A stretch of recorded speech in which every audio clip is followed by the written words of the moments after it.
તો આપણી સાથે જેમ ફાઇનાન્શિયલથી તેજસ શાહ શો પર ઓલરેડી જોડાયેલા છે. તેજસભાઈ, આજ માટેની ઓપ્શન સ્ટ્રેટેજી?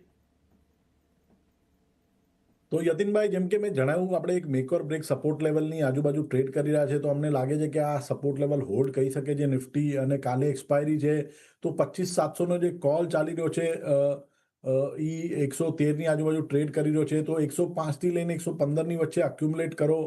આમાં સ્ટોપ લોસ રાખવાનો રહેશે 65નો, અને પહેલો ટાર્ગેટ રહેશે 165નો, અને બીજો ટાર્ગેટ રહેશે 205નો.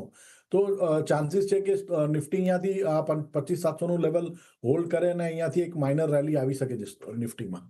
ઓકે, એક માઇનર રેલી નિફ્ટીમાં, અને અહીંયા ઓપ્શન ખરીદવાનો રહેશે 25,700નો. કાલે એક્સપાયરી છે, ધ્યાન રાખજો. અને 165થી કરીને 205નો ટાર્ગેટ, 115 રૂપિયા ઉપર ટ્રેડ કરી રહ્યો છે. નવેમ્બર નો 25,700ના સ્ટ્રાઇકનો કોલ, અને 65 રૂપિયાનો સ્ટોપ લોસ અહીંયા રાખવાનો રહેશે.